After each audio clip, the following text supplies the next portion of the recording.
할렐루야. 오늘도 신앙서적 함께 읽기에 오신 여러분 환영하고 축복합니다.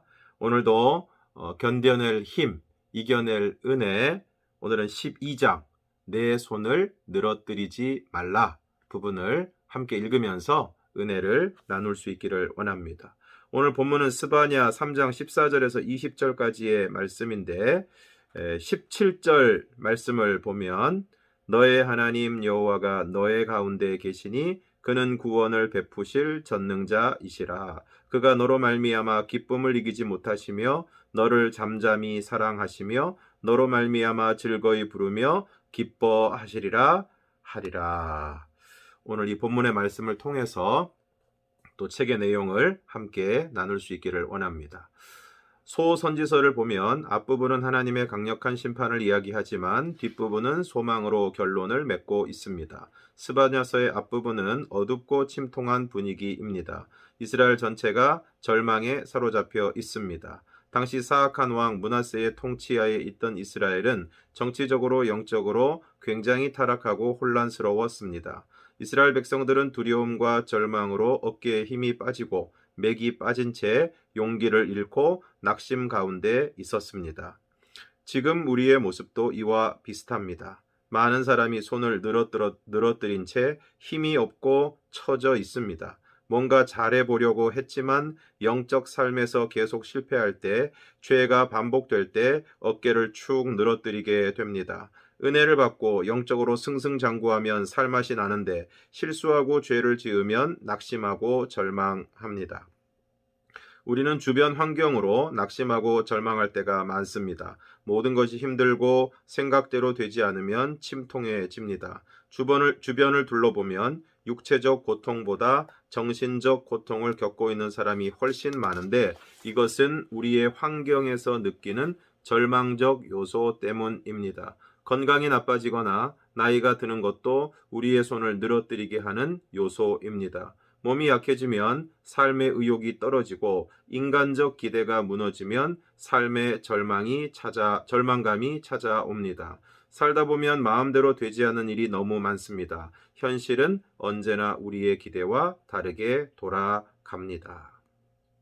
손을 늘어뜨리게 되는 가장 중요한 이유는 스스로의 힘으로 문제를 극복할 수 없다는 절망감 때문입니다. 아무리 노력해도 가능성이 없다는 것을 알게 되면 사람은 절망합니다. 그 절망의 상태가 바로 손을 늘어뜨린 상태입니다. 말씀을 보면 손을 늘어뜨릴 수밖에 없는 절망적 상황에 빠진 이들에게 반전이 일어납니다. 고통 가운데 손을 늘어뜨리고 낙심해 있는 자들을 향해 노래하라, 즐거워하라, 기뻐하라고 하며 반전을 꾀하고 있습니다. 절망의 순간에 의욕을 상실합니다. 자포자기, 마음이 무너져 내린 상태가 됩니다. 그럼에도 하나님은 노래하고 즐거워하고 기뻐하라고 명령하십니다. 과연 이것이 가능합니까? 가장 주목해야 될 말씀은 너의 하나님 여호와가 너희 가운데에 계시니입니다. 절망의 순간에 우리는 하나님이 낯설게 느껴지고 하나님과의 사이에 거리감을 느낍니다. 그런데 절망 가운데서 손을 늘어뜨리고 있는 백성들을 향해 하나님은 나는 너의 하나님이다 라고 말씀하십니다. 우리는 고통의 문제가 해결되기를 더 원합니다. 그러나 나는 너의 하나님이야 라고 말씀하시는 것보다 더 기막힌 응답은 없습니다. 더 완벽한 약속은 없습니다. 우리는 이렇게 말씀하시는 하나님의 음성을 들어야 합니다. 아무리 힘들고 어려운 상황에 있을지라도 하나님으로부터 이 말씀을 들으면 그 순간 회복이 일어납니다. 이어서 하나님은 어떤 분이신가? 우리 안에 계시는 하나님은 어떤 분입니까? 첫째, 구원을 베푸실 전능자입니다. 절망적인 상황에서 건져내어 줄 전능자이십니다. 우리는 전능하신 하나님이라는 말을 들어보긴 했지만 그 뜻을 알지 못합니다. 그저 무엇이든 잘하신다, 능치 못하심이 없으시다 정도로 알 뿐입니다. 우리가 평생 하나님의 기적과 능력과 역사를 체험했다고 해도 그것은 전능하심의 눈꼽만큼도 되지 않습니다. 우리는 하나님의 전능하심을 다 경험할 수 없습니다. 완전하신 하나님을 다 경험할 수 없습니다. 하나님의 전능하심은 끝이 없습니다. 하나님은 한때 힘 꽤나 쓰신 분이 아니라 영원히 힘을 쓰는 전능하신 분으로 우리 인생의 열쇠를 가지고 계십니다. 두 번째로 그가 너로 말미암아 기쁨을 이기지 못하시며 라고 기록되어 있습니다. 전능하신 하나님에 대해서만 말한다면 거리감이 느껴질 수도 있습니다. 그런데 전능하신 하나님이 감정을 절제하지 못하고 계십니다. 과다 표현하고 계십니다. 자주 실패를 경험한 사람은 자존감이 떨어져서 하나님은 나를 사랑하시지 않는다라고 생각합니다. 기도하려고 해도 기도가 잘 되지 않는 것은 하나님의 사랑을 의심하기 때문입니다. 그런데 하나님은 너로 말미암아 기쁨을 이기지 못하시며에 그 어떤 조건도 붙이지 않으십니다. 얼마나 놀라운 말씀입니까? 그만큼 관심이 있고 사랑하신다는 뜻입니다. 예수 그리스도를 믿고 복음 안에 들어온 사람은 자신을 바라보는 시각이 바뀌어야 합니다.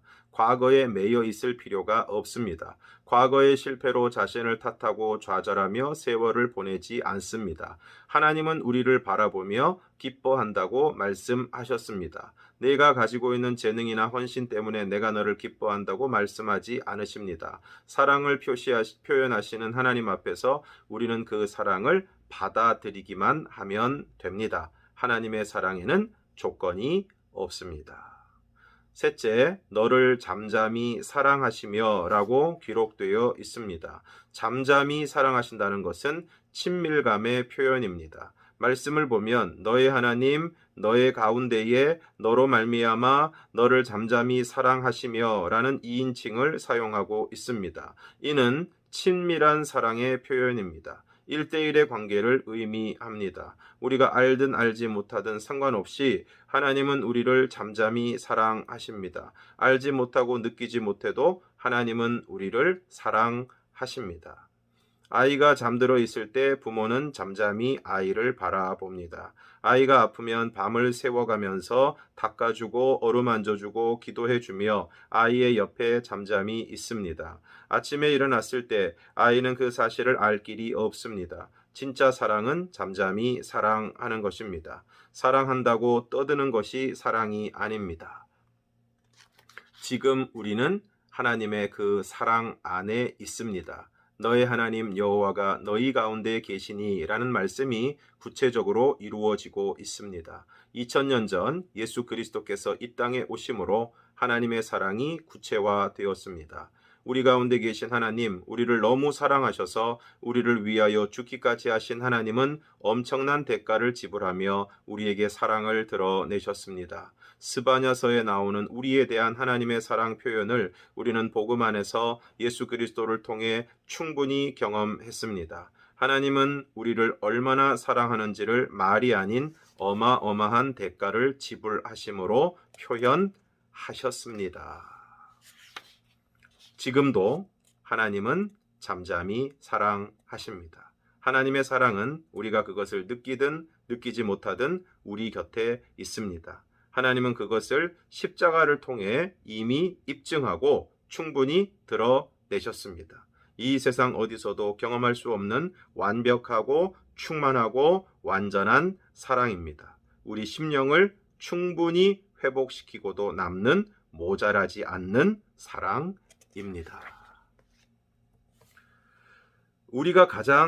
우리는 가장 근본적인 문제가 무엇인지를 알아야 합니다. 우리는 잘못된 처방을 내릴 때가 많습니다. 손을 늘어뜨리고 낙심과 좌절에 빠져있는 백성들을 향한 하나님의 처방은 어떤 외적 조건이 아닌 하나님의 사랑이었습니다. 그 사랑이 그들의 내면 세계에 힘을 불러 일으킵니다. 그들의 자존감을 회복시켜 줍니다. 그 사랑이 오랫동안 힘든 삶을 살아오면서 상해 있는 그들의 자존감을 치유해 줍니다.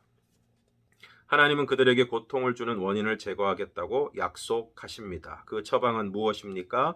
절망으로 말미암아 무너진 마음을 회복시켜 주신 것입니다. 내가 너를 사랑한다. 내가 너를 기뻐한다. 너는 나의 기쁨이다. 너는 나의 사랑이다. 내가 너를 잠잠히 사랑한다. 하나님은 고통 주는 자들을 제거하겠다고 약속하셨습니다. 괴롭혔던 사람들을 혼내주겠다고 약속하셨습니다. 이것은 이스라엘 자신이 스스로 해결할 수 없는 고통으로 하나님만이 해결하실 수 있는 것입니다.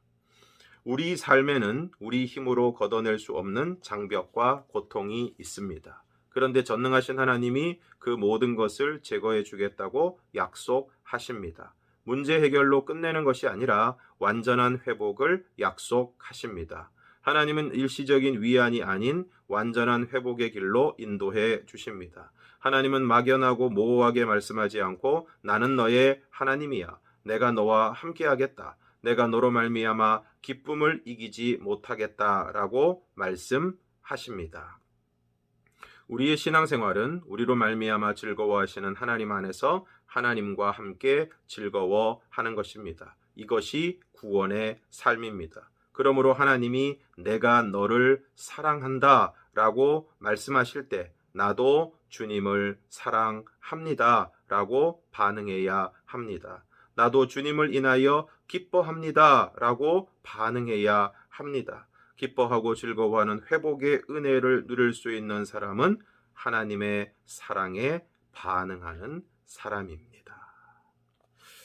오늘 우리가 읽었던 책의 내용을 몇 가지로 정리를 해보도록 하겠습니다. 첫 번째, 우리가 손을 늘어뜨리는 이유는 스스로의 힘으로 문제를 극복할 수 없다는 절망감 때문이라는 것입니다. 여기에 대해서 하나님이 우리에게 주시는 최고의 응답은 나는 너의 하나님이야. 나는 너의 하나님이야 라는 것이 오늘 우리에게 주어지는 최고의 응답이라는 것입니다. 그러면 우리 안에 계시는 하나님은 어떤 분이십니까? 첫 번째로 그 하나님은 우리에게 구원을 베푸실 전능자가 되신다고 우리에게 말씀하고 있습니다. 우리의 삶에 어떠한 문제가 있다고 할지라도 하나님이 해결하시지 못할 문제는 없다라는 것입니다. 두 번째로 놀랍게도 우리 하나님은 너로 말미암아 기쁨을 이기지 못한다라고 말씀하고 있습니다. 이것은 오늘 우리가 하나님 앞에 무엇을 했기 때문에 대단한 사역을 했기 때문에가 아니라 우리의 있는 모습 그대로 우리의 부족하고 연약한 모습 그대로라 할지라도 내가 너를 인하여 기쁨을 이기지 못한다. 그만큼 우리를 사랑하시고 아끼신다고 우리에게 말씀하시는 것입니다. 그래서 그런 우리들을 세 번째, 너를 잠잠히 사랑하신다. 너를 잠잠히 사랑하신다. 요란하고 떠드는 사랑이 아니라 그래서 우리가 때로는 그 사랑을 강렬하게 느끼지 못한다 할지라도 하나님은 지금 이 순간에도 우리를 바라보고 계시고 또한 우리를 사랑하시고 또 우리를 돌보시고 이와 같은 모습으로 우리를 잠잠히 사랑하시는 하나님이신 줄 믿습니다. 마지막으로 하나님은 이 절망으로 무너진 마음을 회복시켜 주시고 좀 전에 말씀드린 대로 우리를 잠잠히 사랑하심으로 우리의 문제를 해결해 주실 뿐만 아니라 근본적으로 하나님의 사랑을 통해 우리의 내면을 그리고 우리의 자존감을 회복시켜 주심으로 오늘 우리의 완전한 회복을 이루어 주신다라고 말씀하고 있습니다. 간절히 바라기는 우리 모든 성도들 오늘날 여러 가지 문제로 안타까운 상황에서 낙심하고 절망하고 안타까움 가운데 있는 성도들이 많이 있는데 그럼에도 불구하고 오늘 우리 하나님께서 나의 하나님이 되신다는 사실 그리고 그 하나님은 우리에게 구원을 베푸시는 전능자가 되시고 오늘 우리를 인하여 기쁨을 이기지 못하실 정도로 오늘 우리를 사랑하시는 하나님이시라는 것을 분명히 알고 또 그 하나님께서 나를 잠잠히 사랑하여 주신다는 것을 분명히 깨닫고, 그리하여 그 하나님 안에서 하나님이 우리의 삶 가운데 이루어 주시는 완전한 회복을 경험하는 우리 모든 성도들이 될 수 있기를 주님의 이름으로 축원합니다. 예, 오늘 여기까지 하겠고요. 지금까지 신앙서적 함께 읽기에 함께 해주신 모든 여러분 감사를 드립니다. 오늘 이 시간을 마지막으로 신앙서적 함께 읽기를 끝내도록 하고, 또 이후에 또 계획이 서는 대로 함께 좋은 시간을 통해서, 말씀을 통해서 함께 만날 수 있기를 바랍니다. 주님의 이름으로 축복합니다. 감사합니다.